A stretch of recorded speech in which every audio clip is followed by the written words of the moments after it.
नमस्कार दोस्तों, मैं कुणाल आपका स्वागत करता हूं।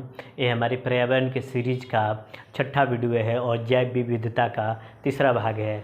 जैव विविधता के पहले और दूसरे भागों में हम लोगों ने जैव विविधता का परिचय लिया था तथा उसके भारत में भौगोलिक वर्गीकरण को देखा था। इसके बाद हम लोग भारत के हॉट स्पॉट की जानकारी हमें प्राप्त की थी। आज हम लोग एक महत्वपूर्ण संस्था जैव विविधता के अंतर्गत ही एक महत्वपूर्ण संस्था IUCN का अध्ययन करेंगे तथा जैव विविधता के संकट या चुनौतियों का अध्ययन करेंगे। तो आइए देखते हैं जैव विविधता के अंतर्गत अन्य टॉपिक कौन कौन से हैं।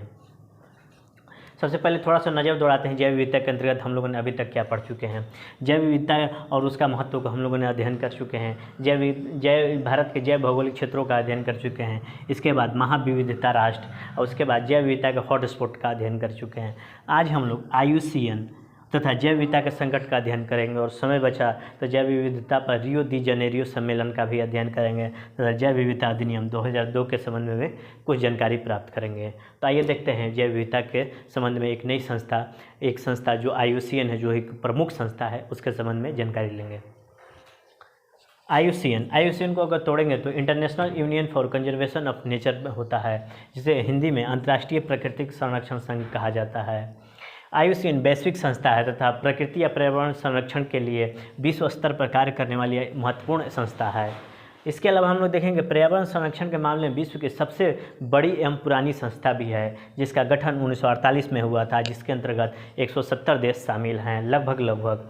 इसमें 1300 सरकारी एवं गैर सरकारी संगठन शामिल है।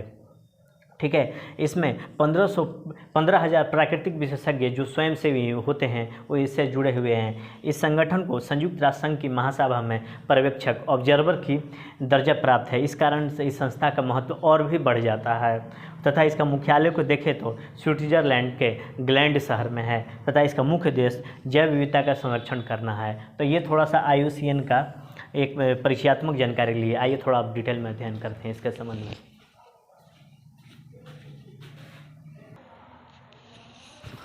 IUCN की कार्य और प्रणाली पर नज़र दौड़ाएं तो IUCN कैसे निर्धारित करती है, हमें ये IUCN कैसे निर्धारित करती है कि किसको संरक्षण की आवश्यकता है।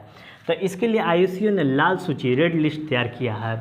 लाल सूची तैयार करने के आधार के रूप में देखें तो किन स्थानों की कौन सी प्रजातियां खतरे में हैं तथा खतरे का स्तर क्या है, तो ये इन आधारों पर लाल सूची तैयार किया जाता है और ये रेड लिस्ट को IUCN द्वारा जारी किया जाता है और इस सूची के तहत सभी संकटापन्न प्रजातियों के बारे में सूचना प्रकाशित की जाती है। तो ये रही लाल सूची। अब देखते हैं कि ये जो इन श्रेणियों का आधार क्या है, पैमाना क्या है। इसमें कुल 9 श्रेणियाँ तैयार की जाती है। लाल सूची के अंतर्गत टोटल 9 श्रेणियाँ तैयार की जाती है। इन श्रेणियों का आधार क्या है, पैमाना क्या है, तो इसके लिए किसी भी स्थान पर प्रजाति के नष्ट होने की गति क्या है, किस गति से कोई भी प्रजाति नष्ट हो रही है, प्रजातियों की अभी वर्तमान संख्या कितनी है, प्रजातियों के क्षेत्र कहाँ कहाँ है, भौगोलिक क्षेत्र कहाँ कहाँ है, पाई जाने वाली प्रजातियों की संख्या कितनी है तथा प्रजातियों का विखंडन का स्वरूप किस प्रकार से है, वितरण के स्वरूप में कहीं कम कहीं ज़्यादा नष्ट हो रही है। ठीक है, तो इस आधार पर तैयार किया जाता है। तो आइए थोड़ी सूची को देख लेते हैं कौन कौन सी सूची है।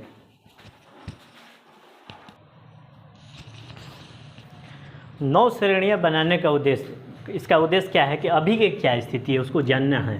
ठीक है, संरक्षण की जरूरत एवं नष्ट होने की चुनौती किस तरह से है, गंभीर से लेकर सामान्य स्तर की बात कही गई है। तो देखते हैं, तो इसमें है पहला अपना विलुप्त एक्सटिंक्ट, वैसी प्रजातियां जो विलुप्त हो चुकी है, प्रजाति ही खत्म हो चुकी है। अपना दूसरा है वन्य जीव से विलुप्त, एक्सटिंक्ट इन वाइल्ड, अपने प्राकृतिक परिवेश से स्थान से विलुप्त हो चुकी है, केवल चिड़ियाघर जू में पाई जाती है, कृत्रिम आवास में मेरे जैसे हवाई कौवा। तीसरा अपना घोर संकटग्रस्त, क्रिटिकली इंडेंजर्ड, वन्य जीव में विलुप्त होने के उच्च जोखिम का सामना करना पड़ रहा है कि वाइल्ड लाइफ में जो भी है कि ये उच्च जोखिम है कि ये हम आगे चलकर ये ख़त्म हो जाएगी, जिसके अंदर गोरिल्ला, आरंगुटान, अगर इस पर ध्यान नहीं दिया जाए तो ये वन्य जीव से भी गायब हो जाएंगे। ठीक है, अगला अपना संकटाग्रस्त, इंडेंजर्ड, गंभीर खतरा नहीं है, रेड पांडा, जैसे पूर्वी हिमाचल प्रदेश, दक्षिण पूर्व चीन में ये पाया जाता है। उसके बाद अपना अंगज, संकटाधीन, सुभेद्य, वल्नरेबल के कैटेगरी में आता है। ऊपर की श्रेणी में जाने की संभावना, इन श्रेणियों में संकटाग्रस्त श्रेणी में जाने की संभावना है। अगर इसे और खतरनाक हुआ तो घोर संकटाग्रस्त, इस तरह के श्रेणी में जाने की संभावना होती है। जैसे हिप्पोपोटामस उप सहारा क्षेत्र का ये पशु है। उसके बाद निकट संकट वाला, नियर थ्रेटेंड, संकटाधीन होने की संभावना, मतलब जो है इसके ऊपर वाला में जाने की संभावना है, जैसे कि एशियाई जंगली गाय। उसके बाद अपना है संकट मुक्त, लीस्ट कंसर्न्ड, सबसे ज़्यादा धरती पर इसी कैटेगरी की प्राणी पाई जाती है। उसके बाद अपने यहाँ डाटा के कमी, मतलब मूल्यांकन किया गया पर आंकड़े उपलब्ध नहीं है कि किस किस तरह के प्रजातियों की क्या क्या स्थिति है, कितनी है। उसके बाद गैर मूल्यांकित, अनइवैल्यूएटेड, मूल्यांकन ही नहीं किया गया है। तो इस तरह से IUCN जो है लाल सूची जारी करके संरक्षण की बात करती है और जैव विविधता के संरक्षण की बात करती है, और संरक्षण के अंतर्गत मूल्यांकन करना, शोध करना, संरक्षण कार्य तैयार करना और वित्त की व्यवस्था करना है। तो ये रहा अपना IUCN। अब देखते हैं जैव विविधता के संकट क्या क्या हैं, चुनौतियाँ क्या क्या हैं।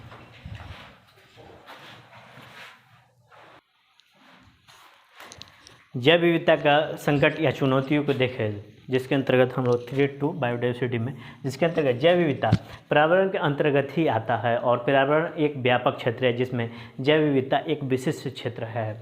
जैव विविधता का संकट मुख्यतः पर्यावरण के संकट से ही जुड़ा हुआ है। जैव विविधता का संकट कौन कौन है और इसके कारण क्या है? इसके अंतर्गत आने वाले कारणों के आधार पर ही एक्ट और संधियाँ की जाती है, वैश्विक स्तर पर, स्थानीय स्तर पर। इससे जैव विविधता का अवधारणा तैयार होगी। और जैव विविधता जो होता है प्राणी प्लस वनस्पति दोनों का संकट है। सूक्ष्म पौधे आते हैं और बड़े से बड़े पौधे इसके अंतर्गत पेड़ आते हैं। इसके संकटों को देखें तो पहला अपने प्राकृतिक आवासों को नष्ट या क्षति करना, किसके माध्यम से? हस्तक्षेप के माध्यम से। अभी देखेंगे क्यों हस्तक्षेप किया जाता है। विविधता का मुख्य कारण पूरी पृथ्वी पर एक जैसी जलवायु नहीं है, बहुत सारी डाइवर्सिटी होने के कारण एक जैसा पूरी पृथ्वी पर क्लाइमेट नहीं है।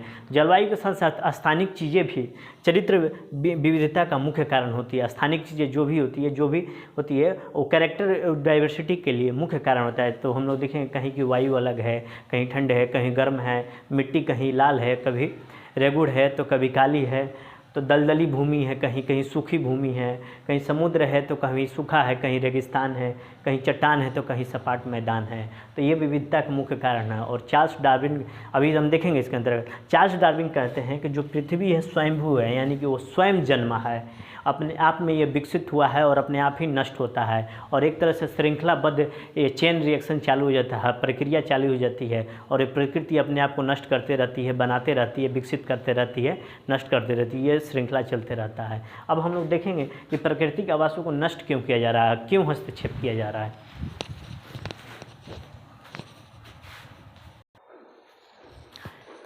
प्राकृतिक आवास को नष्ट करने के पीछे जो मजबूरियां हैं हम उसको देखते हैं क्या क्या है, इसके पीछे क्या क्या मजबूरियां हैं प्राकृतिक आवास को नष्ट करने के लिए। प्राकृतिक आवास के अंतर्गत क्या क्या आएंगे वो भी चर्चा करेंगे। अगर हम कृत्रिम आवास की बात करें तो जू और नेशनल पार्क आते हैं। ठीक है, आगे देखते हैं। जनसंख्या का बढ़ना नेचुरल हैबिटेट को नष्ट करने के साथ साथ उसके स्वरूप को भी बिगाड़ रही है, यानी कि उसका जो प्राकृतिक स्वरूप है उसको बिगाड़ रही है। जनसंख्या बढ़ रही है, लोगों को रहने के लिए स्थान चाहिए, खाद्यान्न चाहिए, मकान बनाने के लिए लकड़ी चाहिए, समुद्री क्षेत्रों के लिए खाद की फूड की ज़रूरत पड़ेगी। इसलिए जंगलों को काटना, शहरी क्षेत्रों में जो पानी का निकास वाला स्थान है उसको पाट देना।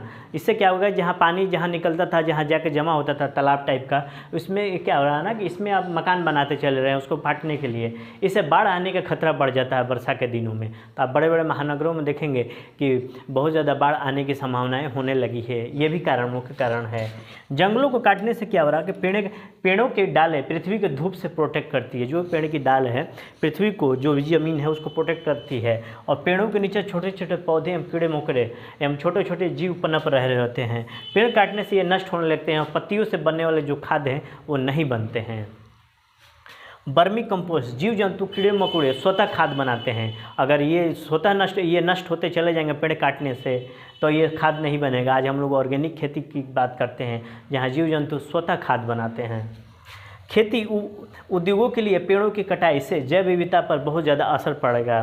गिर राष्ट्रीय उद्यान, जहाँ पर एशियाटिक लाइन की प्रमुख भ्रमणता है, वहाँ से रेलवे लाइन गुजर रही है, मंदिर है, लोग रह रहे हैं, इसके लिए पेड़ों की कटाई की जा रही है।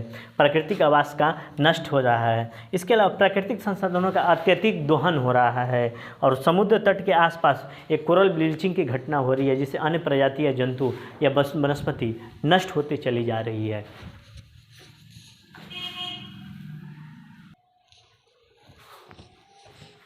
अतिदोहन और अपने हितों के लिए गतिविधियों अपने हितों के गतिविधियों के कारण आइसलैंड जो होते हैं, द्वीप समूह होते हैं, वो सबसे ज़्यादा प्रभावित हो रहे हैं। ये द्वीप बायोडाइवर्सिटी के बहुत बड़े केंद्र होते हैं, तो यहाँ पे बहुत ज़्यादा अतिदोहन हो रहा है, अपने हितों के लिए गतिविधियाँ की जा रही है। इस वजह से क्या हो रहा है कि यहाँ की जो भी बायोडाइवर्सिटी है, जैव विविधता है, वो नष्ट होती चली जा रही है। जब हम किसी जंतु या वनस्पति को उसके प्राकृतिक आवास से हटाकर विस्थापित करते हैं, मान लीजिए कोई जंतु या जीव है, उसको उसके नेचुरल हैबिटेट से हटाकर दूसरे जगह विस्थापित करते हैं, तो क्या क्या स्थितियाँ उत्पन्न होती है, ये देखते हैं।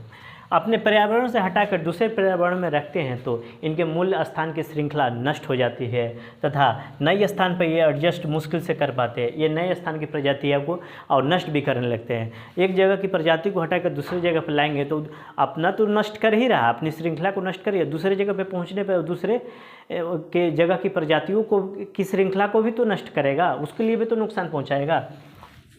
जैसे एग्जांपल लेते हैं, भारत में जलकुंभी जो आया, वाटर हाइकेनिथ को अंग्रेज लेकर आए थे। जब 18वीं शताब्दी में यूएसए में सूती प्रदर्शन हुआ था, सूती में लोगों को जलकुंभी उपहार के तौर पे दिया गया था, क्योंकि जलकुंभी जो था वो सजावटी पौधा के अंतर्गत आता था। लेकिन ये जो जलकुंभी है अमेजन रेन फॉरेस्ट के स्थानिक है, एंडेमिक है, वहाँ सबसे ज़्यादा पाए जाते हैं। लेकिन सजावटी पौधा के तौर पर यूएसए में इसे बांटा गया था और उसी के माध्यम से भारत में भी आ गए।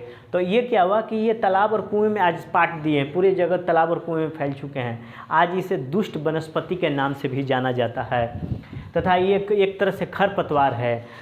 और बात करें तो ये 2 सप्ताह में दोगुना हो जाता है और ऑक्सीजन को सोख लेता है। और ऑक्सीजन को सोख लेता है तो उसके नीचे जो भी जलीय जीव जैसे कि मछली और कछुए होते हैं वो नष्ट होते चले जाते हैं, क्योंकि उनको ऑक्सीजन की मात्रा कम मिलती है और वो मरते हुए चले जाते हैं।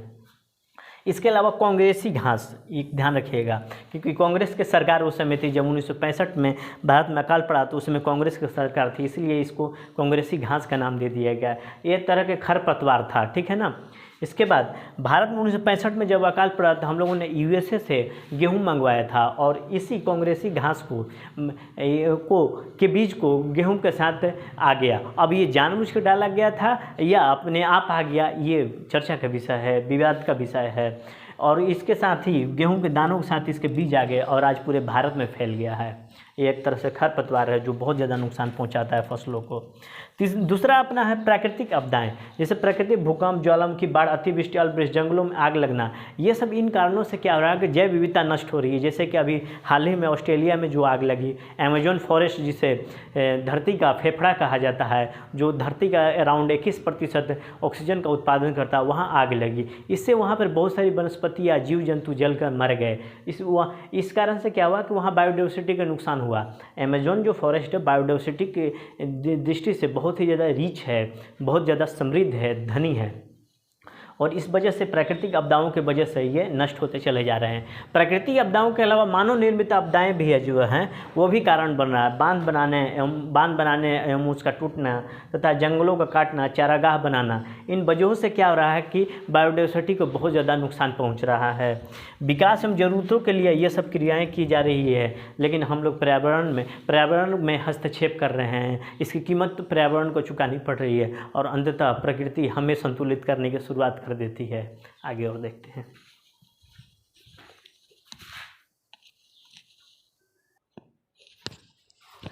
जैव विविधता के ह्रास के कारणों को देखें तो जिसमें अपना है कीटनाशक और दूसरे प्रदूषकों का उपयोग प्रमुख रूप है। खेती के दौरान नाइट्रोजन और फास्फोरस का उपयोग हो रहा है। इस उपयोग के कारण ये जो नाइट्रोजन और फास्फोरस है जल निकाय में पहुंच रहे हैं। जल निकाय मतलब नदी समुद्र में पहुंच रहे हैं और ये शैवाल का निर्माण कर रहे हैं, जिससे वहाँ पर मृत क्षेत्र, डेड क्षेत्र का निर्माण हो रहा है। यानी कि जो नाइट्रोजन और फास्फोरस है नदी क्षेत्र या समुद्र क्षेत्र में पहुंचकर शैवाल का निर्माण कर रहे हैं, जो कि एक डेड क्षेत्र, डेड रीजन का निर्माण हो रहा है, जिससे जैव विविधता भी नष्ट होती जा रही है। नाइट्रोजन फास्फोरस मिट्टी में मौजूद कीड़े मकोड़ों को भी नष्ट कर रहे हैं। इससे मिट्टी के गुणवत्ता में बदलाव आ रही है। इससे मिट्टी अनउर्वरक रही है और इसको उर्वर बनाने के लिए रासायनिक खाद का प्रयोग कर रहे हैं। इससे उतनी ही मृदा अनउर्वरक हो रही है। जितना रासायनिक खाद डालेंगे उतनी ही मृदा अनउर्वरक होगी, उसका उतना ही दुष्प्रभाव मिट्टी में रहने वाले जीव जंतुओं पर पड़ेगा। ठीक है। उसके बाद हाइड्रोकार्बन एवं विषैले धातुएं संवेदनशील जीव जंतु या वनस्पति को नष्ट करते जा रहे हैं। अवैध शिकार या व्यापार, इलीगल हंटिंग या पोचिंग, जैसे हाथी के दांत के लिए हाथी का शिकार, कस्तूरी मृग, भालू का, पितासे का, उसके बाद बाघों के छाल की तस्करी, कछुए, पक्षी, सुगंधित फूलों की तस्करी हो रही है। तस्करी होने से और अवैध व्यापार होने से इस वहाँ की जैव विविधता नष्ट होती जा रही है, डाइवर्सिटी नष्ट होती जा रही है। और एक सबसे प्रमुख कारणों में से एक है वैश्विक तापमान, जिसे ग्लोबल वार्मिंग कहते हैं। टेम्परेचर बढ़ने से CO2 की मात्रा बढ़ रही है। CO2 की मात्रा बढ़ने से, टेम्परेचर बढ़ने से इसका प्रभाव फसल पे पड़ रहा है, जिससे क्या हो रहा है कि फसल चक्र बिगड़ते चला जा रहा है और जैव विविधता बिगड़ रही है। ऋतु चक्र भी बिगड़ रहा है। ऋतु चक्र बिगड़ने के कारण क्या हो रहा है कि समय पर वर्षा नहीं हो रही है, समय पर पौधों को जल नहीं मिल पा रहा है। इस कारण से क्या हो रहा है कि वनस्पतियों की जरूरतें पूरी नहीं हो रही है, तथा इससे उसके अस्तित्व के संकट उत्पन्न हो रहे हैं। कभी बाढ़ आ रहा है, कभी सुखाड़ आ रहा है, इस तरह से घटनाएं होती जा रही है ये अपने ग्लोबल वार्मिंग की वजह से। तो ये रहा आज का टॉपिक, ठीक है। और आज भर के लिए इतना ही। आपके सहयोग के लिए धन्यवाद। नमस्कार, जय हिंद।